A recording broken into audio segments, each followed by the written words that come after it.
إن الحمد لله نحمده ونستعينه ونستغفره ونؤمن به ونتوكل عليه ونعوذ بالله من شرور أنفسنا ومن سيئات أعمالنا من يهده الله فلا مضل له ومن يضلل فلا هادي له وأشهد أن لا إله إلا الله وحده لا شريك له وأشهد أن محمدا عبده ورسوله أما بعد கண்ணியத்திற்குரிய அல்லாஹ்வின் அடியார்களே, அல்லாஹ்வின் தூதர் ஸல்லல்லாஹு அலைஹி வஸல்லம் அவர்கள் பாவங்களில் ஆணிவேர் என்று சிலதை சொல்லி இருக்கிறார்கள். உலகம் முழுக்க ஒரு பாவத்தை நீங்கள் பார்க்கலாம், பரவ விடுகின்றார்கள். இந்த ஒரு பாவத்தின் மூலம் அடுத்தடுத்த பாவங்கள் மலிந்து போக வேண்டும் என்பதற்காக. அப்படிப்பட்ட ஒரு பாவம் தான் ஒட்டுமொத்த மனிதர்களுக்கும் லேசான பாவமாக ஷைத்தான் மாற்றி காட்டியிருக்கின்றான், போதை என்ற வஸ்தை. இந்த போதையை அல்லாஹு தஆலா தடை செய்திருக்கின்றான் என்பது ஒட்டுமொத்த நபர்களுக்கும் தெரியும். போதை என்பது முஸ்லிம்களுக்கு மாத்திரமல்ல, முஸ்லிம் அல்லாதவர்களுக்கும் கூட இது கெடுதியானதுதான், இது தவறானதுதான், இது பாவமானதுதான், இது தேவையில்லாத செயல்களின் பக்கம் நம்மை கொண்டு செல்லும் என்றெல்லாம் தெரிந்திருந்தும் போதைக்கு அவரவர்கள் ஒரு வரைவிலக்கணத்தை வைத்திருக்கிறார்கள். நான் உங்களுக்கு சில வரைவிலக்கணத்தை சொல்லி காட்டுகின்றேன். முதல் விஷயம் நன்கு புரிந்து கொள்ளுங்கள். உலகம் ஒருவன் இன்னொருவனை கொலை செய்தால் கொலை செய்தவனுக்கு தண்டனை தருகின்றது. இந்த நேரத்தில் தான் கத்தி எடுத்து ஒருவனை கொலை செய்தால் மாத்திரம் கொலை என்பதல்ல, கொலைக்கு பல வகை இருப்பதை போன்று ஸ்லோ பாய்சனிங் மூலம், பொறுமையாக ஏற்றப்படக்கூடிய விஷத்தின் மூலமும் கொலை செய்தாலும் அது கொலைதான். ஆனால் அதே கொலையை ஷைத்தான் எப்படி மாற்றி காட்டியிருக்கின்றான் என்றால், ஒருவன் இன்னொருவனை அழைத்து சென்று மதுபான கடையில் ஊத்தி கொடுக்கின்றான், இதுவும் கொலைதான். ஒருவன் இன்னொருவனுக்கு ஹெராயின், கொக்கைன் போன்ற போதை வஸ்துக்களை அன்பளிப்பு செய்கின்றான், இதுவும் கொலைதான். ஒருவன் இன்னொருவனுக்கு தம்மடிப்பதற்காக ஒரு தம்மை தருகின்றான், நிக்கோடின் என்ற புகையிலை போதைப் பொருள் அதிலும் இருக்கின்றது. கூலிப் என்று சொல்லக்கூடிய ஒரு மாதிரியான மனநிலையை ஏற்படுத்தக்கூடிய ஒரு போதை வஸ்துவை ஒரு நண்பன் இன்னொரு நண்பனுக்கு அன்பளிப்பு செய்கின்றான். இப்படி துவங்கி எவையெல்லாம் 420 பீடா, ஜர்தா பீடா என்று துவங்கி எவையெல்லாம் போதை வஸ்துக்களாக, போதை பொருள்களாக இருக்கின்றதோ இது ஒரு தனி உலகம். நீங்கள் நன்கு பார்க்கலாம். நன்மையான விஷயத்திற்கு யாரையாவது நீங்கள் அழைத்தால் வரவே மாட்டார்கள், வரவே மாட்டார்கள். ஆனால் போதை இல்லாமல் இருக்கக்கூடிய ஒருவனை இன்னொரு நண்பன் அவனை கைப்பிடித்து அழைத்து செல்வார். வா இன்னைக்கு என்ட்ரி, வா இன்னைக்கு நான் வாங்கி தரேன், நான் உனக்கு கூத்தி கொடுக்கிறேன், வா இன்னைக்கு நான் செஞ்சு தரேன். நீங்கள் பார்க்கலாம், மதுபான கடைகளுக்கு வெளியே நின்று பார்த்தால் இவ்வளவு அழகான ஒரு ஒற்றுமையை போதைக்குள்ளாக ஏற்படுத்தப்பட்டிருப்பதை நீங்கள் பார்க்கலாம். 10-15 வருடங்களாக கிளாஸ்மேட்டாக இருந்தவர்களை விட 5 நிமிடம் கிளாஸ்மேட்டாக அவர்களோடு சேர்ந்து விட்டால் இந்த நட்பினுடைய பாண்டிங்க பார்க்கணும். சுப்ஹானல்லாஹ். ஏன் இது யார் ஏற்படுத்துகின்றார்? இது போன்ற ஒரு மாயையை ஏற்படுத்தி காட்டுவது யார்? எப்படி இந்த மாயை உண்டாகின்றது? கொலை செய்கிறார்கள். உண்மையில் ஒருவன் இன்னொருவனை கொலை செய்கின்றான். ஆனால் இதற்கு உலகத்தில் எந்த விதமான தண்டனையும் இல்லை. போதைப் பொருளை கொண்டு ஒவ்வொரு நபர்களுக்கும் யார் ஊத்தி கொடுக்கின்றார்களோ, இப்படிப்பட்ட ஒவ்வொரு நபர்களும் வாங்கி தருபவர்கள், அவர்களுக்கு ஊக்குவிப்பவர்கள், அவர்களுக்காக கொடுப்பவர்கள், இப்படிப்பட்ட அத்தனை நபர்களும் கொலையாளிகள் என்பதை நீங்கள் பதிவு செய்து வைத்துக் கொள்ளுங்கள். ஆனால் இவர்களுக்கு அரசாங்கத்தின் மூலமாகவோ சட்டத்தின் மூலமாகவோ யாருக்கும் எந்த தண்டனையும் இல்லை, இஸ்லாத்தை தவிர. இஸ்லாம் ஒன்று மட்டும்தான் இதற்கான தீர்வை மிக தெளிவாக சொல்லி காட்டுகின்றது. போதை பொருளை பயன்படுத்தினால் மார்க்கத்தின் அடிப்படையில் அது தண்டனைக்குரியது என்று இஸ்லாம் 1400 ஆண்டுகளுக்கு முன்னதாகவே மிக தெளிவாக கொண்டு வந்து, இது ஒரு குற்றச் செயல், இது ஒரு பாவச் செயல், இதை செய்தவன், செய்ய வைத்தவன் தண்டனைக்குரியவன், இதற்கான தண்டனையை அவன் அனுபவித்தே ஆக வேண்டும் என்று இஸ்லாத்தை தவிர உலகம் முழுவதும் இன்று நீங்கள் பார்க்கலாம், போதை பொருளுக்கான எந்த தண்டனையும் இல்லை. கிளாஸ்மேட்டுகளுக்கு இருக்கக்கூடிய பாண்டிங்கை விடவும் அளவுக்கு அதிகமான இந்த கிளாஸ்மேட்டுகளுக்கு இருக்கக்கூடிய ஈடுபாடுகள் எப்படி வந்தது? அதில் அவ்வளவு பெரிய ஈடுபாடுகள் எப்படி அவர்களுக்கு உருவாகின்றது? எங்கிருந்து வந்தது என்ற உலகத்தில் யார் கேள்வி கேட்டாலும் அதற்கான பதிலை குர்ஆன் பேசுகின்றது. யா அய்யுஹல்லதீன ஆமனு, ஈமான் கொண்டவர்களே, இன்னமல் ஹம்ரு வல் மைசிரு வல் அன்சாப் வல் அஸ்லாம், 4 விஷயங்களை அல்லாஹ் தஆலா பட்டியல் போடுகின்றான். இன்னமல் ஹம்ர், மது போதை, மது எதுவெல்லாம் உங்களுக்கு போதை தருமோ அது, அதில் போதை இருக்கிறதா ஹராம், அவ்வளவுதான். இன்னமல் ஹம்ர், மது போதை, வல் மைசிர், சூதாட்டம், காரை வித்து விட்டான், வீட்டை வித்து விட்டான், என்னடா பண்ண அப்படின்னா விளையாடின கடன் ஆயிட்டேன், வீட்டையும் அடகு வச்சுட்டேன், காரையும் அடகு வச்சுட்டேன், ஒட்டுமொத்தத்தையும் ரப்புல் ஆலமீன் தடை செய்கின்றான். சூதாட்டத்தை விட்டு விடுங்கள். வல் அன்சாப், சிலை தெய்வங்கள், இவற்றின் மீது உங்களுக்கு ஒரு ஈர்ப்பு இருக்கின்றது, தேவையில்லாத பயபக்திகள் உருவாகின்றது. வல் அன்சாப், சிலை தெய்வங்கள் அகற்றப்பட வேண்டிய ஒன்று. வல் அஸ்லாம், சிலை தெய்வங்களுக்கு முன்னால் குறி சொல்வதற்காக விடக்கூடிய அம்புகள். இந்த 4ம் பின்னால் வரக்கூடிய 3வது 4வதும் அரபுலகத்தை பார்த்து, அரபு மக்களை பார்த்து அல்லாஹ் தஆலா நேரடியாக பேசுகின்றான். இன்று புழக்கத்தில் இல்லாமல் இருப்பதினால் மக்களுக்கு அது சரியா விளங்கல. சிலை தெய்வங்களும் சிலை தெய்வங்களுக்கு முன்னால் குறி பார்ப்பதற்காக அம்பை விட்டு இது சரியா தவறா என்று சகுனம் பார்ப்பார்கள். இப்ப நான் சொன்னா உங்களுக்கு புரிஞ்சிடும். உலகத்தில் பல கேம்களை நீங்கள் பார்க்கலாம், சுத்தி விடுவார்கள், அதற்கு நேராக ஒரு அம்பு இருக்கும். அது அந்த எந்த அம்புக்கு நேராக நிற்கிறதோ, அதாவது ஒரு அம்பு இருக்கும், சுற்றி விடுவதில் பலதரப்பட்ட விஷயங்கள் இருக்கும், அம்புக்கு நேராக எந்த விஷயம் நிற்கிறதோ அதை அவர் செய்ய வேண்டும். இந்த கேம்ஸ் எல்லாம் இந்த 1400 வருடங்களுக்கு முன்னால் அல்லாஹ் தஆலா தடை செய்கின்றானே, இதை மைய புள்ளியாக வைத்து உருவாக்கப்பட்டதுதான் என்பதை நீங்கள் புரிந்து கொள்ள வேண்டும். எந்த விளையாட்டாக இருந்தாலும் சரி, ஒரு அம்பு குறி சுற்றிவிட்டால் அது எதுல என்ன நிக்குதோ அதிலிருந்து, ஆக மொத்தம் இந்த 4 விஷயங்களையும் அல்லாஹ் தஆலா பேசுகின்றான். ரிஜ்சும் மின் அமலி ஷைத்தான், ஷைத்தானுடைய அசுத்தத்தில் கட்டுப்பட்டது இவைகள். ஷைத்தான் உங்களை வழிகெடுப்பதற்காக கொண்டு வருகின்றான். சொல்லி அல்லாஹ் தஆலா சொல்றான், ஃபஜ்தனிபூஹு, இவைகளை நீங்கள் விட்டு விடுங்கள், விட்டு விலகி விடுங்கள். ஃபஜ்தனிபூஹு, இவைகளை நீங்கள் விட்டு விட்டால் லஅல்லகும் துஃப்லிஹூன், இன்றும் அல்லாஹ்வினுடைய இதே வசனம்தான். யாரெல்லாம் போதைகளுக்கு அடிமையாக இருக்கின்றார்களோ ஒட்டுமொத்த இளைஞர்களுக்கும் ரப்புல் ஆலமீனுடைய ஒரே வாக்கு ஃபஜ்தனிபூஹு லஅல்லகும் துஃப்லிஹூன், நீங்கள் விட்டு விடுங்கள், வெற்றி அடைவீர்கள். அதில் எந்த விதமான சகட்டு பெருமையை தவிர வேறு ஒன்றும் இல்லை. சொல்லிட்டு அல்லாஹ் தஆலா பேசக்கூடியதை பாருங்கள். ஏன் இப்படி ஒரு ஈர்ப்பு அதில் வருகின்றது? இன்னமா யுரீது ஷைத்தான், ஷைத்தான் அப்படி நாடுகின்றான், ஷைத்தான் அதை விரும்புகின்றான். எதை விரும்புகின்றான்?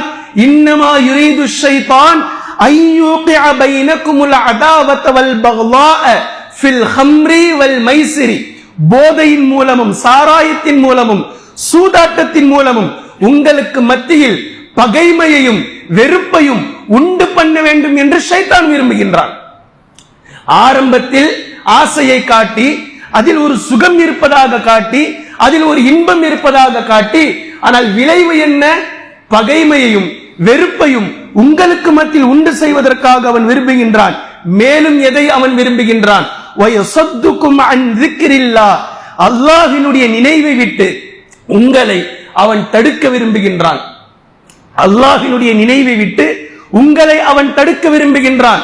போதை என்ற ஒன்று உள்ளுக்குள் சென்று விட்டால் மூளையை அது சாப்பிடுகின்றது.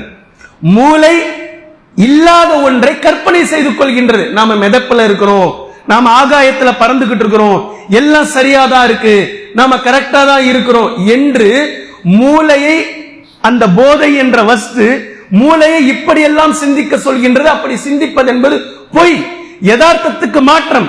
ஆனால் மூளை இதைத்தான் செய்கின்றது, அதைத்தான் ஷைத்தான் விரும்புகின்றான். அல்லாஹ்வினுடைய நினைவை விட்டு அவர்களை அது தடுக்கின்றது. மேலும் தொழுகையை விட்டு உங்களை தடுக்க ஷைத்தான் விரும்புகின்றான். இவ்வளவுதாங்க 3 பாயிண்ட் அல்லாஹ்வே பேசுறான்.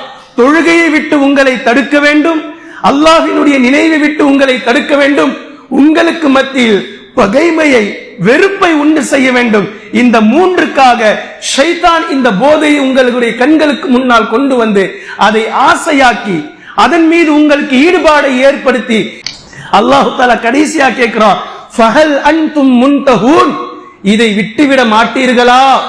இதிலிருந்து நீங்கள் விலகிக் கொள்ள மாட்டீர்களா? அல்லாஹ் தஆலா கேட்கிறான். கேள்வி எழுப்பி முடிக்கின்றான் இந்த வசனத்தை. சூரத்துல் மாஇதாவிலே நீங்கள் இதை ஓதி பார்க்கலாம். அல்லாஹ்வுடைய விஷயத்தில் அல்லாஹ் சொல்வது கட்டுப்படுவது. உங்களுடைய நாலேஜை கொண்டுட்டு வந்து என்கிட்ட பேசாதீங்க, எனக்கு கட்டுப்படுங்கள். இப்படி கட்டுப்படுவதற்கும் சரியான அறிவு தேவைப்படுகின்றது. அல்லாஹுக்கு கட்டுப்படுவதற்கு சரியான போதுமான அறிவு தேவைப்படுகின்றது. இந்த அறிவு இருக்க போய்தான் அடியார்கள் அல்லாஹை வணங்குகின்றார்கள், குர்ஆனை எடுக்கின்றார்கள், ஓதுகின்றார்கள், ஹதீஸ்களை ஆராய்கின்றார்கள் என்பது இப்லீஸுக்கு மிக தெளிவாக தெரியும். அறிவை மழுங்கடிப்பதே ஷைத்தானுடைய முதல் சுச்சமம். அறிவை மழுங்கடிக்க வேண்டும். இன்னைக்கு பாருங்க, அவர்களுக்கே தெரியும் போதை என்பது ஒரு பாவமான செயல், போதை என்பது ஒரு கேவலமான செயல். அதனாலதான் புதார்களுக்கு ஓடுறாங்க. ஏன் இது மக்களுக்கு மத்தியில் செய்ய முடியாது? அதே போன்று போதை என்பது உள்ளுக்குள் போயிட்டா தன்னிலை என்ன ஆகும்ன்றது தெரியாது. அதனால புதர்களுக்கு செல்கிறார்கள். போதை அளவில்லாத ஒரு மனிதனை மழுங்கடிக்க செய்கின்றது. ஏற்படக்கூடிய விபத்துகளுக்கு 60% காரணம் மக்கள் போதையில் இருந்தார்கள், இவ்வளவுதான். ஆனால் எந்த அரசாங்கமும் போதையை தடை செய்யாது. ஏன் தடை செய்யாது? ஏன் மாற்றாமல் இருக்கிறார்கள்? ஏன் விட்டு வைத்திருக்கின்றார்கள்? இப்லீஸ் ஷைத்தான் இதை வியாபார ரீதியாக தூண்டுகின்றான். இன்று எத்தனை முஸ்லிம்கள் பீடிகளை விற்றுக் கொண்டிருக்கிறார்கள் கடைகளில். இன்னொருவனுக்கு கெடுதியை ஏற்படுத்துகின்ற ஒரு பொருளை வித்து அதன் மூலம் நாம் சாப்பிடக்கூடிய சாப்பாடு எப்படி இருக்கும் நமக்கு? முஸ்லிம் வியாபாரிகள் இது ஹராம், இது தவறு என்று தெரிந்தும் புகையிலையும் ஹான்ஸ் போன்ற பாக்குகளையும் இந்த கொல்லி போன்றதையும் பீடி சிகரெட்டுகளையும் முஸ்லிம் வியாபாரிகள் தங்களுடைய கடைகளிலே வைத்து விற்பனை செய்கின்றார்கள். ஆனால் அவர்கள் தொழுவார்கள். இது என்ன? எப்படிப்பட்ட நிலையில் முஸ்லிம்கள் சிக்கிக் கொண்டிருக்கிறார்கள் பார்த்தீர்களா? உலகம் முழுவதும் இருக்கின்ற வியாபாரம் இது. நம்ம ஊர்ல இருக்கிற வெறும் பொட்டிக்கடை வியாபாரம் இல்ல. உலகம் முழுவதும் இளைஞர்களை, இளைஞிகளை, உலகத்தில் வாழக்கூடிய மக்களை போதை உள்ளவர்களாக நாம் மாற்றி அமைக்க வேண்டும். தயவு செய்து அல்லாஹுக்காக சொல்கின்றேன், வியாபாரிகள் இதை விட்டு விடுங்கள். இதன் மூலமாக அல்லாஹு தஆலா பரக்கத்தை எடுத்து விடுவான். அல்லாஹ் எதை ஹலாலில் வைத்திருக்கின்றானோ அந்த பரக்கத் ஒருபோதும் ஹராமில் கிடைக்காது. ஹராமின் மூலம் நீங்கள் பீடியை விற்று எடுக்கக்கூடிய 5 ரூபாயாக இருக்கட்டும், ஒரு சிகரெட் பாக்கெட்டில் நீங்கள் எடுக்கக்கூடிய 50 ரூபாயாக இருக்கட்டும், 10 ரூபாய் நீங்க அரிசியை வித்து எடுக்கக்கூடிய பரக்கத் அதில் கண்டிப்பாக இருக்காது என்பதில் மனதில் வைத்துக் கொள்ளுங்கள். அல்லாஹ் எதை ஹலாலாக தந்திருக்கிறானோ அதை வியாபாரம் செய்யுங்கள். அல்லாஹ் எதை ஹராமாக்கி இருக்கின்றானோ அல்லாஹுக்காக அல்லாஹ்வை மையப்படுத்தி அல்லாஹ்வை அஞ்சி அந்த விஷயத்தை விட்டு விடுங்கள். உலகம் முழுக்க இதை வியாபார ரீதியாக அணுகுகின்றார்கள். வியாபாரம் கோடிக்கணக்கில் புரள்கின்றது. ஆனால் இந்த வியாபாரத்தினுடைய கடைசி கடைக்கோடி மக்களுடைய நிலை என்ன தெரியுமா? அவனுடைய குடும்பத்தை அவன் இழக்கின்றான், அவனுடைய நன்மதிப்பை அவன் இழக்கின்றான், அவனுடைய அறிவை அவன் இழக்கின்றான், அவனுடைய சுயநினைவை அவன் இழக்கின்றான். திருமணமானவனாக இருந்தால் விவாகரத்தில் சென்று முடிகின்றது.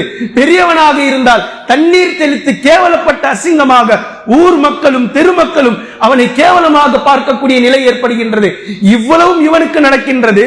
இந்த போதைப் பொருளை கொண்டு வந்து சேர்த்தவன் பணத்தில் கொழுத்து போய் வாழ்ந்து கொண்டிருக்கின்றான். இவ்வளவு கூட சிந்திக்காத மக்கள் போதையில் கிடைக்கக்கூடிய இன்பத்திற்காக செல்வதை பார்க்கக்கூடிய நேரத்தில் கண்ணியத்திற்குரிய அல்லாஹ்வின் அடியார்களே, உன்னிப்பாக நீங்கள் நினைத்து பாருங்கள். ஒரு வரியை நான் சொல்கின்றேன். பாவம் என்றும் அல்லாஹு தஆலா வைத்திருக்கின்றான், நன்மை என்றும் சிலதை அல்லாஹு தஆலா வைத்திருக்கின்றான். பாவம் செய்யக்கூடிய நேரத்தில் உங்களுக்கு கொஞ்சம் நேரம் அதிலிருந்து ஒரு இன்பம் கிடைக்கும். இன்பம் கிடைப்பதை போன்று உங்களுக்கு தெரியும். ஆனால் அந்த இன்பம் முடிந்துவிடும். செய்த பாவத்தின் காரணமாக பாவம் அங்கு தங்கிவிடும். செய்த செயலின் காரணமாக அல்லாஹ்விடத்தில் தண்டனைக்குரிய செயலாக அது தங்கிவிடும். நீங்கள் தௌபா செய்யும் வரைக்கும் அது தண்டனைக்குரிய செயல். இதை அப்படியே நன்மையில் நீங்கள் நினைத்து பாருங்கள். 2 ரக்காத்துகளை அதே 5 நிமிடத்தில் தொழலாம். தொழக்கூடிய நேரத்தில் கஷ்டமாக தெரியும், சிரமமாக தெரியும். ஷைத்தான் சிந்தனைகளை சிதறடிப்பான். எப்படா இதை செய்யறது? உது செய்து விட்டு 2 ரக்காத் ஓய்வு நேரத்தில் தொழுவது என்பது அவ்வளவு பாரதூரமாக இருக்கும். ஆனால் அந்த சிரமத்தை சகித்துக் கொண்டு, உண்மையில் சிரமம் இல்லை, ஒருவேளை வாதத்திற்காக சிரமத்தை சகித்துக் கொண்டு 2 ரக்காத்துகளை நீங்கள் தொழுது விட்டால் இதற்கான நன்மை அல்லாஹ்விடத்தில் என்னாலும் தங்கிவிடும். இந்த விஷயத்தை நிதானமாக நீங்கள் புரிந்து கொள்ளுங்கள். கண்ணியத்திற்குரிய அல்லாஹ்வின் அடியார்களே, இளைஞர்கள் தயவு செய்து இதிலிருந்து விடுபடுவதற்காக சில விஷயங்களை அவர்கள் மேற்கொள்ள வேண்டும். அதில் குறிப்பாக 3 நான் கொண்டு வருகின்றேன். 3. முதலாவது விஷயம், யாரிடத்தில் போதை பழக்கம் இருக்கின்றதோ, யாரிடத்தில் தவறான இது போன்ற பழக்கங்கள் மூளையை செலவை செய்யக்கூடிய விஷயங்கள் இருக்கின்றதோ, தயவு செய்து அவர்கள் முதலில் தொழுகையை கையில் எடுங்கள். இது குர்ஆன் பேசக்கூடிய விஷயம். இன்ன ஸலாத்த தன்ஹா அனில் ஃபஹ்ஷாஇ வல் முன்கர். நிச்சயமாக தொழுகை அவர்களிடத்தில் இருக்கக்கூடிய மானக்கேடான செயல்களிலிருந்து அவர்களை தற்காக்கும் என்று குர்ஆன் பேசுகின்றது. இது பொய்யல்ல, அல்லாஹ்வினுடைய வாக்கு, அல்லாஹ்வினுடைய உறுதித்தன்மை. எனவே தயவு செய்து முதலாவதாக இளைஞர்கள் தொழுகையை கையில் எடுங்கள். துஆவை கொண்டு அல்லாஹ்விடத்தில் மன்றாடுங்கள். தங்களுடைய மனதிற்கு அமைதியையும் நிம்மதியும் அல்லாஹ்விடத்தில் கேளுங்கள். இது முதலாவது விஷயம். இரண்டாவது, நல்ல நண்பர்களை தேர்வு செய்யுங்கள். உங்களுக்கு குர்ஆனை பற்றி பேசக்கூடிய நண்பர்களை தேர்வு செய்யுங்கள். தயவு செய்து போதைக்கு அழைக்கக்கூடிய நண்பர்களை, அல்லாஹ்வுக்காக அவர்களை விட்டு விலகுங்கள். இந்த நண்பர்கள் மிக முக்கியமானவர்கள். இந்த உலகத்தோடு நட்பு வட்டம் முடிந்து விடாது, நாளை மறுமை நாள் வரைக்கும் வரும். அபூபக்கர் சித்திக் ரலியல்லாஹு அன்ஹு, அல்லாஹ்வின் தூதர் ஸல்லல்லாஹு அலைஹி வஸல்லம் அவர்கள் அபூபக்கர் ரலியல்லாஹு அன்ஹு அவர்களை நண்பராக தேர்வு செய்தார்கள். அபூபக்கரை கொண்டு சென்ற இடம், அபூபக்கர் ரலியல்லாஹு அன்ஹு அவர்களை நபி அவர்கள் கைப்பிடித்து இழுத்து சென்ற இடம், சொர்க்கத்தில் உச்சகட்டமான இடத்திற்கு கொண்டு சென்று விட்டார்கள். இதே நட்பு தான். இந்த நட்பு அதுவரைக்கும் கொண்டு செல்லும். கண்ணியத்திற்குரிய அல்லாஹ்வின் அடியார்களே, இதே நட்பு விஷயத்தில் பாவகரமானவர்களாக இருந்தால் நாளை மறுமை நாளில் நரகத்திற்கும் அது கொண்டு செல்லும். நரகத்தில் சென்ற நண்பர்கள் புலம்பிக் கொள்வார்கள், நரகத்திற்கு சென்ற நண்பர்கள் பேசிக் கொள்வார்கள். இப்படிப்பட்டவன் என்னை கொண்டுட்டு வந்து இங்க சேர்த்துட்டானே, என்னை நாசம் செய்து விட்டானே என்று பேசிக் கொள்ளக்கூடியவர்களாக இளைஞர்கள் இருப்பார்கள். நட்பு அவர்களை நாசப்படுத்திவிடும், நரகம் வரைக்கும் கொண்டு செல்லும் என்றும் குர்ஆன் பேசுகின்றது. இது இரண்டாவது.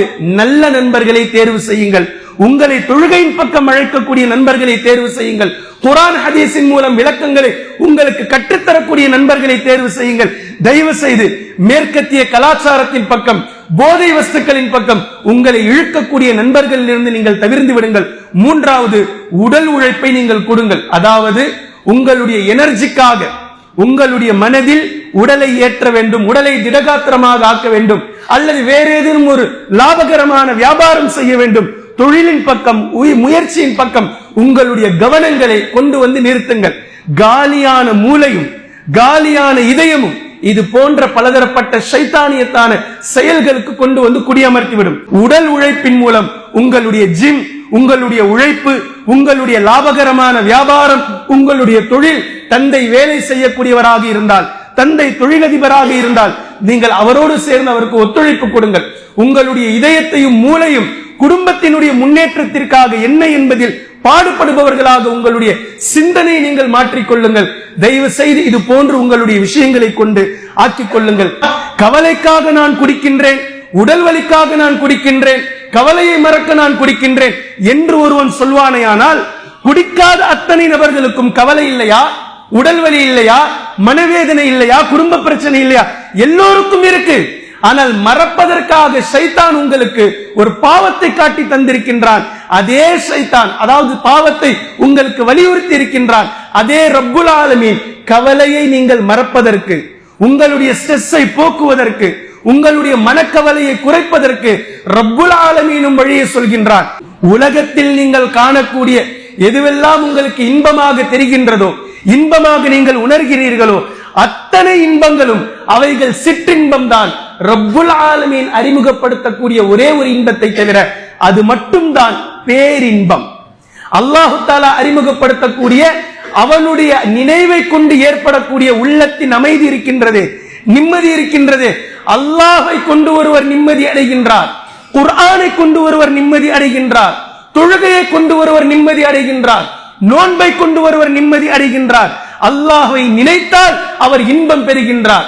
அவருடைய உள்ளம் நிரம்பி வழிகின்றது தக்வாவை கொண்டு. அவருடைய உள்ளம் மிக அழகாக இன்பமாக அதை அனுபவிக்கின்றது அல்லாஹ்வினுடைய நினைவு. இது ஒன்று மட்டும்தான் பேரின்பம். ஒரு முறை நீங்கள் ட்ரை செய்து பாருங்கள். எப்படி ஒரு முறை போதையை ட்ரை செய்து பார்த்தீர்களோ, எப்படி மற்ற உலகத்தினுடைய விஷயங்களை ஒரு முறை என்று ட்ரை செய்து பார்த்து அதில் மூழ்கி கிடக்கின்றீர்களோ, நான் உங்களுக்கு சவால் விடுகின்றேன். அல்லாஹ் குர்ஆனின் மூலம் அறிமுகப்படுத்தக்கூடிய இந்த பேரின்பத்தை ஒரு முறை ட்ரை செய்து பாருங்கள். ஒரே ஒரு முறை குர்ஆனுடைய ஒரு வசனத்தை உங்களுடைய மூளைக்குள் நுழைத்து, இந்த வசனத்தில் அல்லாஹ் தஆலா ஏன் இப்படி பேசுகின்றான், ஏன் இந்த வசனம் இப்படி இருக்கின்றது, இதே வசனத்தை அங்கு பேசுகின்றான், அங்கு ஏன் அல்லாஹ் தஆலா இப்படி பேசுகின்றான், இந்த தொழுகையில் நபி அவர்கள் கண்குளிர்ச்சி உண்டு என்று சொன்னார்களே, நாமும் அது போன்று இன்று யாரும் இல்லாத நேரத்தில் வீட்டினுடைய கதவை தாழ்பால் போட்டுவிட்டு, பாவத்திற்காக தாப்பால் போடப்பட்ட கதவுகள் நிறைய, ஆனால் ஒரு முறை ட்ரை செய்யுங்கள். வுது செய்துவிட்டு அல்லாஹ்வின் முன்னிலையில் தாழ்பாலை போட்டுவிட்டு எப்படி தக்வாவோடு தொழுவது? தன்னால் இயன்ற வரைக்கும் நிலையில் நான் இருப்பேன், என்னால் இயன்ற வரைக்கும் ருக்குவில் நான் இருப்பேன், என்னால் இயன்ற வரைக்கும் சுஜூதுக்கு சென்று கண்ணீர் சிந்தி அல்லாஹ்விடத்தில் மன்றாடி நானும் தொழுது பார்க்க வேண்டும், எப்படி அந்த கண்குளிர்ச்சி இருக்கின்றது என்று ஒவ்வொரு நபர்களும் அடைந்து பாருங்கள். இதில் நீங்கள் இன்ஷா அல்லாஹ் சும்மா இன்ஷா அல்லாஹ் நிச்சயமாக நீங்கள் பேரின்பத்தை பெறுவீர்கள். இப்படிப்பட்ட இன்பத்தை தான் சஹாபாக்கள் பெற்றார்கள். பல இளைஞர்கள் நபி அவர்களை சுற்றியும் இருந்தார்கள். பல இளைஞர்கள், பல வாலிபர்கள், ஓரிரண்டு வாலிபர்கள் அல்ல, பல யுவதிகள் இருந்தார்கள், பெண் இளைஞர்கள் இருந்தார்கள். ஒட்டுமொத்த நபர்களுடைய உள்ளத்திலும் ஈமானை தவிர்த்து வேறு எதுவும் இல்லை. தங்களுடைய இளமையை, தங்களுடைய இந்த வீரத்தை, தங்களுடைய வீரியத்தை நபி அவர்கள் எப்படியாவது அவர்களுடைய போர்க்களத்தில் நம்மை கொண்டு பயன்படுத்திக் கொள்ள மாட்டார்களா? நபி ஸல்லல்லாஹு அலைஹி வஸல்லம் அவர்களுடைய உயிரை காப்பாற்ற நம்முடைய உயிரை பணயம் வைத்து நம்முடைய உயிர் போகாதா இந்த தீனில் என்பதில் தான் அதே வாலிபர்கள் இன்று நாம் எப்படி இருக்கின்றோமோ இதே இளைஞர்கள் அன்றும் இருந்தார்கள், இதே வாலிபர்கள் அன்றும் இருந்தார்கள், இதே யுவதிகள் அன்றும் இருந்தார்கள். ஆனால் சிந்தனை, அவர்களுடைய உள்ளம், அவர்களுடைய உடல் இதைவிட பன்மடங்கு வீரமானவர்கள். வாழ்வீச்சை தெரிந்தவர்கள், ஈட்டி எறிவதை கற்றறிந்தவர்கள், குதிரை பயிற்சியை மேற்கொண்டிருந்தவர்கள். இவ்வளவு வீரங்கள் உள்ளுக்குள் இருந்தும் அவர்களுடைய இந்த வீரமும் வீரியமும் ஈமானுக்காக, இஸ்லாத்துக்காக நம்மால் என்ன செய்ய முடியும் என்பதை மாத்திரம் யோசித்து வந்தார்கள். அலி ரலியல்லாஹு அன்ஹு வீரத்தை நம்மால் சொல்லிலாம் பேச முடியாது. அலி ரலியல்லாஹு அன்ஹு அவர்கள் இஸ்லாத்தை தழுவும் போது 9 வயது. அல்லாஹ்வின் தூதர் ஸல்லல்லாஹு அலைஹி வஸல்லம் அவர்கள் ஹிஜ்ரத் செய்யக்கூடிய நேரத்தில் அதே 22 வயது. 22 வயதில் அலி ரலியல்லாஹு அன்ஹு அவர்கள் இருக்கிறார்கள். ஹிஜ்ரத் செல்லும் பிளானில் நபி ஸல்லல்லாஹு அலைஹி வஸல்லம் அவர்கள் அலி ரலியல்லாஹு அன்ஹு அவர்களை அழைத்து கேட்கிறார்கள், இரவு நேரம் நானும் அபூபக்கரும் செல்ல போகின்றோம், நீங்கள் என்னுடைய படுக்கையில் உறங்க வேண்டும். எப்படி இருக்கும் யோசிச்சு பாருங்க, எப்படி இருக்கும்? நபி அவர்களை கொல்வதற்காக திட்டம் போட்டு இருக்கிறார்கள் அபூஜஹலுடைய படை. 12 நபர்கள் நபி அவர்களுடைய வீட்டை சுற்றி வாளை வைத்துக் கொண்டு நிற்கிறார்கள். வீட்டுக்குள் சென்று நபி அவர்களை கொன்று புதைத்து விட வேண்டும் என்பது அவர்களுடைய டார்கெட். அந்த படுக்கையில், அந்த முள் படுக்கையில் அப்படிப்பட்ட ஒரு இரவை கழித்தாக வேண்டும். 22 இளைஞரை அலி ரலியல்லாஹு அன்ஹு அவர்களை அழைத்து அல்லாஹ்வின் தூதர் ஸல்லல்லாஹு அலைஹி வஸல்லம் அவர்கள் கேட்கிறார்கள், இன்று இரவு என்னுடைய படுக்கையில் நீங்கள் உறங்க வேண்டும். அலி ரலியல்லாஹு அன்ஹு அவர்கள் என்ன கேட்டாங்க தெரியுமா? என்ன சொன்ன வரலாறை எடுத்து படித்து பாருங்கள். உங்களுக்கு எதுவும் பிரச்சனை இல்லையே, உங்களுக்கு எதுவும் ஆபத்து இல்லையே, இரவு கிளம்புறீங்களே, உங்களுக்கு எதுவும் பிரச்சனை இருக்கா? எனக்கு எதுவும் இல்ல, நான் கிளம்பிடுறேன், அப்ப நான் படுத்துக்கிறேன், போங்க, நீங்க போங்க. நீங்கள் உயிரோடு செல்லுங்கள், நீங்கள் நல்ல முறையில் சென்று சேருங்கள். உங்களுடைய உயிர் தற்காக்கப்பட வேண்டும், நீங்கள் உயிரோடு இருந்தாக வேண்டும். இது பிரச்சனை இல்லை, நோ ப்ராப்ளம், நான் பார்த்துக்கிறேன். ஆனால் அன்றைய தினம் உறங்கிய உறக்கத்தை போன்று அலி ரலியல்லாஹு அன்ஹு அவர்கள் வேறு எந்த நாளிலும் உறங்கியதில்லை. அவ்வளவு நிம்மதியான தூக்கம். ஈமான், இது வீரம் தாண்டிய ஈமான், வீரம் தாண்டிய தக்வா, வீரம் தாண்டிய தவக்குல். அல்லாஹ்வின் தூதர் ஸல்லல்லாஹு அலைஹி வஸல்லம் அவர்களுடைய படுக்கையில் அன்று இரவு அலி ரலியல்லாஹு அன்ஹு அவர்கள் உறங்கினார்கள். சுற்றி வாளை வைத்துக் கொண்டு எதிரிகளுடைய படை. ஆனால் நிம்மதியான தூக்கம், நிம்மதியான தூக்கம். எப்படி முடிந்தது? எப்படி சாத்தியம்? அதே 22 வயதுதான் அவர்களுக்கும். ஆனால் நபி அவர்களை தற்காக்க வேண்டும், நபி அவர்களை பாதுகாக்க வேண்டும் என்ற அடிப்படையில் ஈமானில் இருந்த சஹாபாக்களை நாம் பார்க்கிறோம். பத்ரு போர் நடக்க போகின்றது. பத்ரு போர் நாளை நடக்க போகின்றது. நபி ஸல்லல்லாஹு அலைஹி வஸல்லம் அவர்கள் ராணுவ கட்டுப்பாட்டில் சஹாபாக்களை ஒழுங்குபடுத்துகின்றார்கள், வரிசைப்படுத்துகின்றார்கள். நபி அவர்களுடைய கையில் ஒரு குச்சி இருந்தது. அந்த குச்சியை வைத்து நேர்கோட்டில் சஹாபாக்களை ராணுவ அடிப்படையில் நிற்க வைத்துக் கொண்டிருக்கிறார்கள். இப்படி நிற்க வைத்துக் கொண்டிருக்கக்கூடிய நேரத்தில் ஸவாத் ரலியல்லாஹு அன்ஹு அவர்கள் வரிசையில் இருந்து கொஞ்சம் முன்னால் வந்து விட்டார்கள். அல்லாஹ்வின் தூதர் ஸல்லல்லாஹு அலைஹி வஸல்லம் அவர்கள் ஸவாதை அவர்களுடைய வயிற்றில் ஒரு குத்து குத்தி, ஸவாத் நேரா நில்லுங்க, பின்னாடி நில்லுங்க, வரிசையில் நில்லுங்கள் என்று சொல்லும் போது ஸவாத் ரலியல்லாஹு அன்ஹு அவர்கள் வயித்தை பிடித்துக் கொண்டு, அல்லாஹ்வின் தூதரே, என்னை நீங்கள் காயப்படுத்தி விட்டீர்கள், என்னுடைய வயிற்றில் காயம் ஏற்பட்டு விட்டது, வெகுவாக நீங்கள் நின்று விட்டீர்கள் என்று சொல்லும் போது அல்லாஹ்வின் தூதர் ஸல்லல்லாஹு அலைஹி வஸல்லம் அவர்கள் கையில் வைத்திருந்த குச்சியை ஸவாத் ரலியல்லாஹு அன்ஹு அவர்களிடத்தில் தூக்கி போட்டு, இதோ மேலாடையை நீக்கி என்னுடைய வயிறு பழி தீர்த்துக் கொள்ளுங்கள் என்று சொன்னார்கள். ஸவாத் ரலியல்லாஹு அன்ஹு அவர்கள் மெல்லமாக கிட்ட வந்து அல்லாஹ்வின் தூதர் ஸல்லல்லாஹு அலைஹி வஸல்லம் அவர்களை கட்டி அணைத்து முத்தமழை பொழிந்தார்கள். நபி ஸல்லல்லாஹு அலைஹி வஸல்லம் அவர்கள் கேட்கிறாங்க, ஸவாத் என்ன பண்றீங்க, என்ன செய்றீங்க? ஸவாத் சொல்றாங்க, இளைஞர்கள் கவனிக்க வேண்டும், ஒட்டுமொத்த இளைஞர்களும் நினைத்து பாருங்கள் ஸவாத் ரலியல்லாஹு அன்ஹு அவர்களுடைய பதிலை. அல்லாஹ்வின் தூதரே, இதோ எங்களுடைய இளமை, இளம் சஹாபி, அல்லாஹ்வின் தூதரே, இதோ எங்களுடைய இளமை, ரத்தம் வேகமாக சூடாக சென்று கொண்டிருக்கக்கூடிய இந்த இளமையை உங்களுக்காக, நீங்கள் காட்டிக் கொடுத்த தீனுக்காக, அல்லாஹுக்காக உங்களுக்கு முன்னால் கொண்டு வந்து சமர்ப்பித்து விட்டோம். இனி கொஞ்சம் நேரத்தில், சில மணி நேரங்களில் போர் துவங்க இருக்கின்றது. இந்த போருக்கு பின்னால் நான் உங்களை சந்திப்பேனா இல்லையா என்று எனக்கு தெரியாது. இந்த போர் என்னுடைய கடைசி தினமாக இருக்கலாம். இந்த போரில் அல்லாஹு தஆலா எனக்கான ஷஹீதை எழுதி வைத்திருக்கலாம். என்னுடைய கடைசி தினமாக இந்த போர் இருந்தால் என்னுடைய மேனி உங்களுடைய மேனியை கடைசியாக தழுவியதாக இருக்கட்டும். என்னுடைய வாயின் மூலம் முத்தமிட்ட முத்தம் கடைசியாக உங்களை இட்டதாக இருக்கட்டும். இளம் சஹாபி பேசுகின்றார். எது எதுக்கெல்லாம் இளைஞர்கள் அடிமையாக இருக்கின்றார்களோ, தீனுக்கு அடிமையான சஹாபாக்கள் இவர்கள். தீனுக்கு அடிமை, உண்மையாகவே அப்துல்லா என்ற வார்த்தைக்கு தகுதி படைத்தவர்கள்.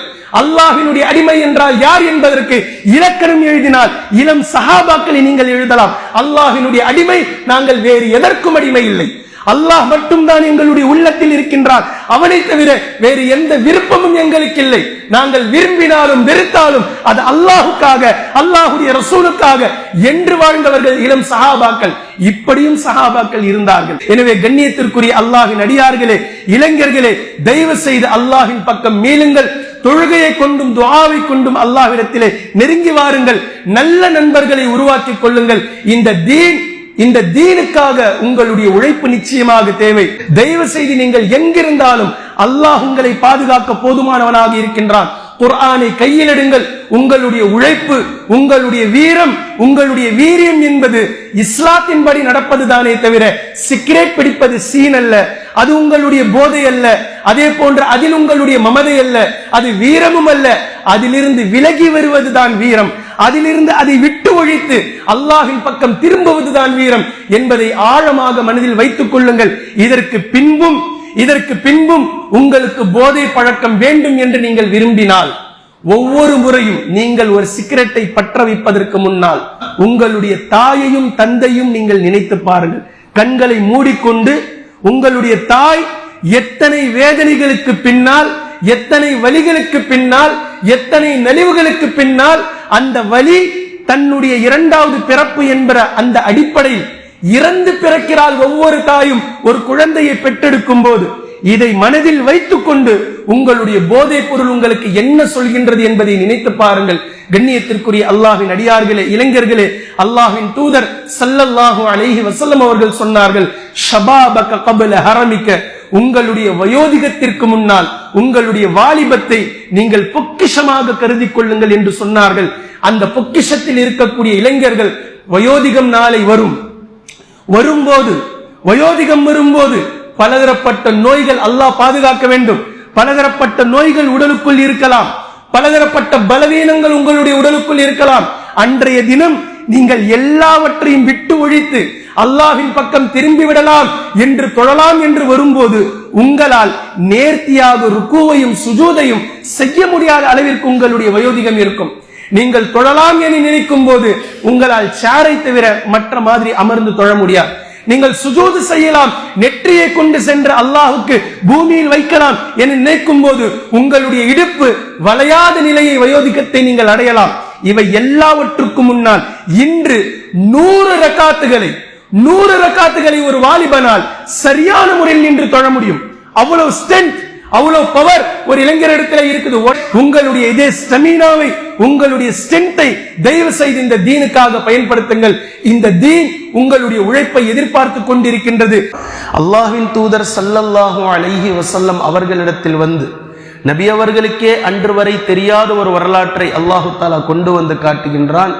அல்லாஹ்வின் தூதர் ஸல்லல்லாஹு அலைஹி வஸல்லம் அவர்களிடத்தில் யூதர்கள் வந்து பலதரப்பட்ட கேள்விகளை கேட்டார்கள். இந்த கேள்விகளுக்கெல்லாம் நீங்கள் பதில் சொல்லிவிடுங்கள், நாங்கள் உங்களை நபியாக ஏற்றுக்கொள்கின்றோம், நீங்கள் சொல்லக்கூடிய லா இலாஹ இல்லல்லாஹ் என்ற கொள்கையை நாங்கள் ஏற்றுக்கொள்கின்றோம் என்று கேட்ட கேள்விகளில் ஒன்றுதான் அஸ்ஹாபுல் கஹஃபை பற்றி எங்களுக்கு சொல்லுங்கள் என்று கேட்டார்கள்.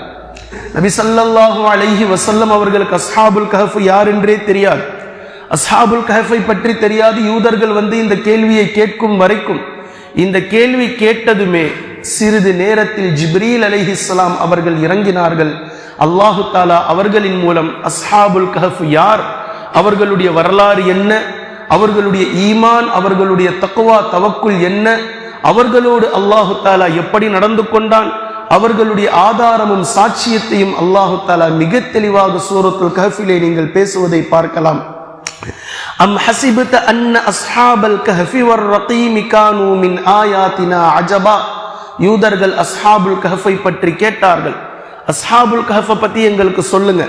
இத் அவல் ஃபித்யது இலல் கஹ்ஃபி, குகையிலே சென்ற அந்த வாலிபர்கள், ஃபித்யான வாலிபர்கள், டீனேஜ் வாலிபர்களை பற்றி எங்களுக்கு நீங்கள் சொல்லுங்கள். அந்த வாலிபர்களுடைய துஆவையும் அல்லாஹு தஆலா பதிவு செய்கின்றான். இதை அல்லாஹு தஆலா முதலில் எப்படி பேசுகின்றான் என்று பார்த்துவிட்டு சுருக்கமாக 2 வசனங்கள் பின்பு அந்த துஆவை நான் சொல்கின்றேன்.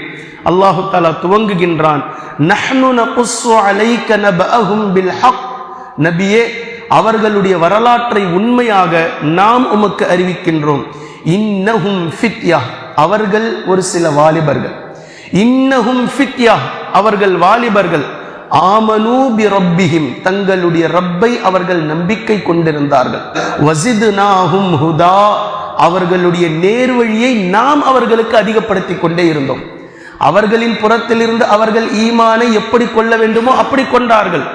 நம் புறத்தில் இருந்த நம்பிக்கையை, நேர்வழியை எப்படி அவர்களுக்கு ஊட்ட வேண்டுமோ, எப்படி அதிகப்படுத்த வேண்டுமோ அதன் அடிப்படையில் நாம் அவர்களுக்கு அதிகப்படுத்தி கொண்டே இருந்தோம். என்ன செஞ்சாங்க அவங்க? அவர்களுடைய ஊரில் ஒரு கொடுங்கோல் அரசன் இருந்தான். தீனை விட்டுவிட வேண்டும் என்று வற்புறுத்தினான். இவர்களை அநியாயமான முறையில் சித்தரிக்க பார்த்தான். இந்த நேரத்தில் வரபத்னா அலா குலூபிஹிம், அவர்களுடைய உள்ளங்களை நாம் உறுதிப்படுத்தினோம். சும்மா வந்துராது ஈமான். அந்த வாலிபர்களுடைய உள்ளங்களை நாம் உறுதிப்படுத்தினோம். எப்போ? இத் காமு ஃபகாலு, கொடுங்கோல் அரசனுக்கு பயந்து ஒட்டுமொத்த நபர்களும் நடுநடுங்கிக் கொண்டிருந்த வேளையில் இந்த வாலிபர்கள் மட்டும் எழுந்து நின்று இத் காமு ஃபகாலு சொன்னார்கள், ரப்புனா ரப்புஸ் ஸமாவாதி வல் அர்த் லன் நத்உ மின் தூனிஹி இலாஹா லகத் குல்னா இதன் ஷததா. எங்களுடைய ரப், வானங்களையும் பூமியையும் படைத்தவன் அல்லாஹ் அவன்தான். அவனை தவிர வணக்கத்திற்குரியவன் வேறு இலாஹ் இல்லை, வேறு கடவுள் இல்லை என்பதை நாங்கள் மனப்பூர்வமாக சத்தியமாக சாட்சியங்கள் கூறுகின்றோம் என்று கொடுங்கோல் அரசனுக்கு எதிராக அவனுடைய சபையிலே நின்று பேசினார்கள். இதனால் ஆத்திரமடைந்த அவன் இந்த நேரத்தில் இவர்களுடைய உள்ளங்களை அல்லாஹு தஆலா வாலிபர்களுடைய உள்ளங்களை உறுதிப்படுத்துகின்றான். ஹிஜ்ரத் செய்ய துவங்கினார்கள். இந்த இடத்தில் வாலிபர்கள், இளைஞர்கள் நன்கு கவனிக்க வேண்டும். 20-25 வரை உங்களுடைய வாழ்நாளுடைய ஒவ்வொரு செலவும் உங்களுடைய பெற்றோர்களுடையது, உங்களுடையதல்ல. நீங்கள் சாப்பிடக்கூடியது, நீங்கள் உடுத்தக்கூடியது, நீங்கள் வசிக்கக்கூடியது, நீங்கள் தங்கக்கூடியது, நீங்கள் ஆடம்பரமாக உபயோகிக்கக்கூடிய உங்களுடைய பைக், உங்களுடைய மொபைல், ஒட்டுமொத்தமும் உங்களுடைய தந்தையினுடைய ரத்தம், உங்கள் தாயினுடைய வியர்வை, அவர்களுடைய வாழ்நாளில் சொகுசை அனுபவித்துக் கொண்டு, ஆண்கள் பெண்கள் அத்தனை நபர்களுக்கும் சொல்கின்றேன், எல்லாவற்றையும் அனுபவித்துக் கொண்டுதான் அவர்களை எதிர்த்து நீங்கள் பேசுகிறீர்கள், அவர்களை முகம் சுழிக்கிறீர்கள். கழிவறைக்கு சென்று வந்து டவுசரை உங்களுடைய தாயிடத்தில் தந்தையிடத்தில் கொடுத்தீர்கள், அணிவித்து விடுங்கள் என்று. இதுதான் பிள்ளைகளுடைய நிலை.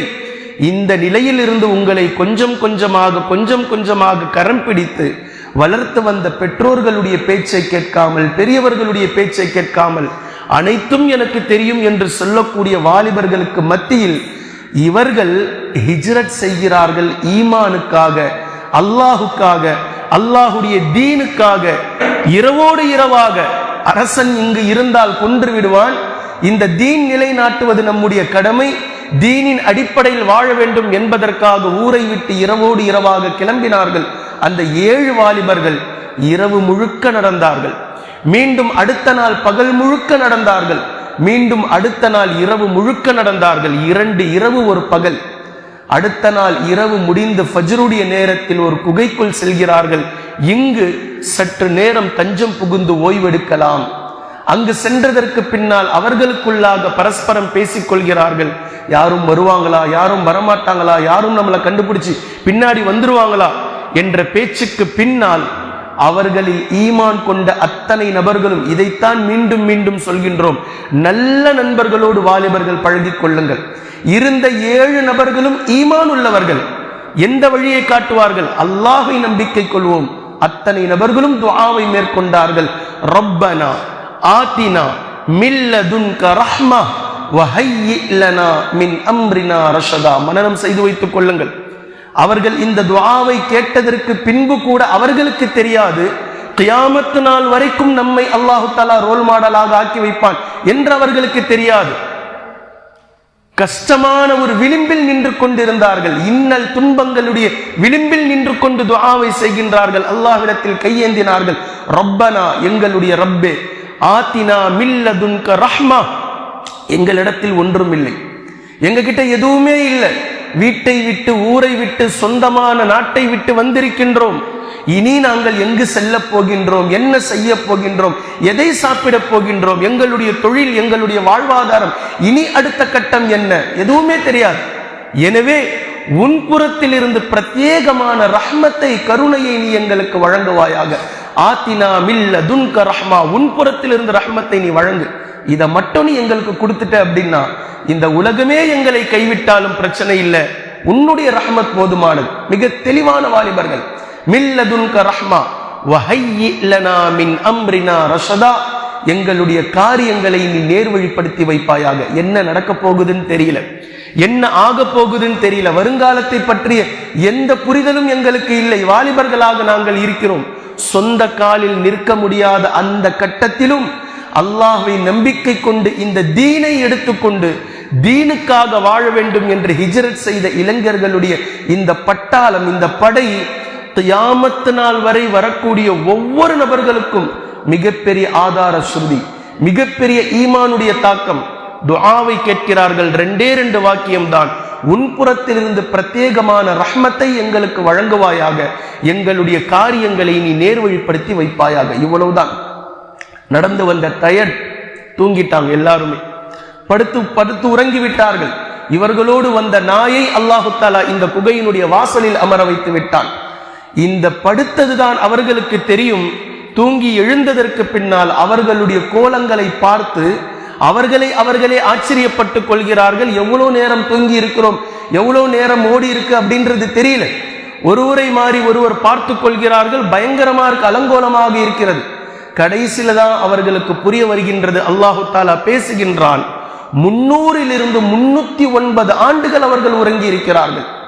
300 கிட்டத்தட்ட 309 ஆண்டுகள் உறங்க வைத்து அல்லாஹு தஆலா அவர்களை எழுப்பினான். குர்ஆன் பேசுகின்றது, ஒரு உடல் சடலமாக அப்படியே கிடந்தால், ஒரு மையத்தை நீங்கள் அப்படியே போட்டு வைங்க பார்ப்போம், ஒரு மையத்தை யதார்த்தமா நீங்க அப்படியே போட்டு வைங்க பார்ப்போம், கொஞ்சம் நேரத்துல எறும்பு வரும், ஈமைக்கும் கட்டெரும்பு வரும், பூராம் பாச்சா எல்லாமே வந்துடும், நாஸ்தி செய்துவிடும். 300 வருடங்கள் அந்த உடல் அப்படியும் இப்படியுமாக அல்லாஹு தஆலா தோசையை பிரட்டுவதை போன்று திருப்பிக் கொண்டே இருந்தான். எந்த விதமான ஊர்வனமும் அந்த உடலை அண்டக்கூடாது என்பதற்காக. திடீரென்று யாரேனும் குகைக்குள் வந்துவிட்டாலும் கூட அவர்கள் விழித்திருக்கிறார்களா, அவர்கள் உறங்கிக் கொண்டுதான் இருக்கிறார்களா என்று பார்ப்பவர்கள் நிலை குலைய வேண்டும் என்பதற்காக உறங்கக்கூடிய அவர்களுடைய கண்களை பாதி மூடி பாதி திறந்து வைத்தான். இப்படியே அல்லாஹு தஆலா 300 வருடங்கள் 309 வருடங்கள் அவர்களை பாதுகாத்து பின்பு உயிர் தெழுப்பினான். மீண்டும் அவர்களை மரணிக்க செய்தான் என்ற வரலாற்றை நீண்ட நெடிய வரலாறுகளாக இந்த சூரத்துல் கஹ்ஃபிலே பார்க்கிறோம். இந்த துஆவை அல்லாஹு தஆலா அங்கீகரித்தான். அவர்கள் ரஹ்மத்தை கேட்டார்கள் வாழ்வதற்காக. அல்லாஹு தஆலா அவர்களுடைய 300 வருடங்கள் உறக்கத்தில் அப்படி ஒரு ரஹ்மத்தை, அப்படி ஒரு நிம்மதியை வழங்கினான். உலகத்தில் இன்று வரைக்கும் இப்படி யாருமே தூங்கி இருக்க மாட்டார்கள். இவ்வளவு பெரிய ரஹ்மத் அவர்களுடைய இளமைக்கு கிடைத்த பரிசு. அவர்களும் வாலிபர்கள் நினைத்திருந்தால் மனம் போன போக்கிலே மனோ இச்சையின்படி அடுத்த வாலிபர்களை போன்று சென்றிருக்கலாம். அடுத்தவர்களை போன்று அவர்களும் மனதில் பட்டாம்பூச்சி பறக்கக்கூடிய அந்த ஆசைக்கு இணங்கி அவர்களும் மனோ இச்சையின்படி வாழ்ந்திருக்கலாம். ஆனால் இந்த உள்ளத்தில் நிரப்ப வேண்டியது மனோ இச்சையோ உலகத்தின் மோகமோ இல்லை. ஈமான், தக்வா, தவக்குல், இஹ்சான், இதை நிரப்ப வேண்டிய இந்த நேரம் என்பதை மிக தெளிவாக விளங்கி அல்லாஹின் பக்கம் ஓடோடி வந்தார்கள். அல்லாஹ் அவர்களுக்கு இந்த உலகத்தில் பொழிந்த ரஹ்மத் 300 வருடங்கள் உறங்க வைத்ததற்கு பின்னால் அல்லாஹு தஆலா இன்று வரை இதோ நம்முடைய ஈமானுக்கு அச்சாணியாக அவர்களை பேச வைத்திருக்கின்றான். நம்முடைய தக்வாவிற்கு ஆதாரமாக அவர்களை அல்லாஹு தஆலா பேச வைத்திருக்கின்றான். இன்ஷா அல்லாஹ் கியாமத் நாள் வரைக்கும் வரக்கூடியவர்களுக்கு அல்லாஹு தஆலா அவர்களுடைய வரலாறை குர்ஆனிலே தக்க வைப்பான். மறுமை நாள் வரைக்கும் அவர்களை பற்றிய ஈமான், அவர்களை பற்றிய தக்வா, அவர்களுடைய ஹிஜ்ரத், அவர்களுடைய இந்த துஆ பேசப்பட்டு கொண்டே இருக்கும். அவர்களுடைய இந்த வார்த்தையினுடைய துஆவை மனனம் செய்த அத்தனை நபர்களும் அல்லாஹ்விடத்தில் கேட்டுக்கொண்டே இருப்பார்கள். யா அல்லாஹ், இந்த வாலிபர்களை போன்று எங்களுக்கும் நீ ஈமானை கொடு, எங்களையும் நீ பாதுகாத்து விடு, எங்களுக்கும் நீ உதவி செய். அல்லாஹ்விடத்திலிருந்து ஒரே ஒரு சிறிய பதில், நிச்சயம் நான் செய்கின்றேன். ஆனால் அவர்கள் என்ன செய்தார்களோ அதை நீங்கள் என்னிடத்தில் செய்யுங்கள், அவ்வளவுதான். அவர்கள் எப்படி நடந்து கொண்டார்களோ இந்த தீனுக்காக, அது போன்று நீங்களும் என்னிடத்தில் நடந்து கொள்ளுங்கள். அவர்கள் எப்படி உலக மோகங்களை விட்டு தீனுக்காக தங்களுடைய வாலிப பருவத்திலேயே உள்ளத்தை தயார் செய்தார்களோ இது போன்று நீங்களும் தயார் செய்து கொள்ளுங்கள் என்பதை அல்லாஹு தஆலா குர்ஆனின் மூலம் நமக்கு பதிலளிக்கின்றான். எனவே கண்ணியத்திற்குரிய அல்லாஹ்வின் அடியார்களே, இளைஞர்களே, யுவதிகளே, உங்களுக்கான இந்த வரலாறு மிக ஆழமான அழகான வரலாறு. இளமை பருவம் என்பது உங்களுடைய வாழ்நாளினுடைய மைய பகுதி. எந்த திசையில் இருந்தாலும், எந்த விஷயத்தில் எடுத்துக்கொண்டாலும் எல்லோருக்குமே நடுநிலை, நடுப்பகுதி என்பது மிகவும் பிடித்தமானது. இதுதான் இளமை. சிறுவயதும் இல்லை, சிறுபிராயமும் இல்லை, முதிர்ச்சி அடைந்த வயது முதிர்ந்த நிலையும் இல்லை, வயோதிகமும் இல்லை. வாலிபம் என்பது ஒரு நடுமத்தி. நீங்கள் நினைத்தால் எதையும் செய்ய முடியும் என்ற நிலை, எதையும் செய்ய முடியும். இந்த நிலையில், இந்த காலத்தில் அல்லாஹுக்காக தீனை நீங்கள் தேர்வு செய்யுங்கள், இஸ்லாத்தை நீங்கள் தேர்வு செய்யுங்கள், குர்ஆனை நீங்கள் தேர்ந்தெடுங்கள், தொழுகையை நீங்கள் தேர்ந்தெடுங்கள், நோன்பை கொண்டு உங்களுடைய இச்சைகளுக்கு நீங்கள் கடிவாளம் இடுங்கள். எனவே அல்லாஹு தஆலா அதற்கான வழிவகைகளை இந்த உலகத்தில் வைத்திருக்கின்றான். தயவு செய்து போதை பொருள்களுக்கும் உங்களுடைய மொபைல் போன்களுக்கும் அடுத்தவர்களுக்கு இடையூறு கொடுப்பதில் இருந்து தவிர்ந்து இருப்பவன் ஒரு இஸ்லாமியன். எனவே இது போன்ற விஷயங்களில் எல்லாம் ஈடுபடாமல் உங்களுடைய இந்த வாலிபத்தை, உங்களுடைய மூளையை குர்ஆனிலும் ஹதீஸிலும் தீனிலும் பயன்படுத்துங்கள். அல்லாஹு தஆலா உங்களுக்கு போதுமானவனாக இருப்பான். நிச்சயம் உங்களுடைய வாலிபத்தையும் அடுத்த ஜெனரேஷனுக்கு அல்லாஹு தஆலா படிப்பினையாக ஆக்கி வைப்பான். உங்களை அவன் புறத்தில் அவன் உயர்த்துவான். அந்த நிலைக்கு நம்முடைய வாலிபத்தையும் இளமையையும் இன்ஷா அல்லாஹ் நாம் பயன்படுத்துவோம். குர்ஆனையும் ஹதீஸையும் தெளிவாக விளங்கக்கூடிய நன்மக்களாகவும் அதை நடைமுறைப்படுத்தக்கூடிய மக்களாகவும் அல்லாஹ் நம்மை ஆக்குவானாக.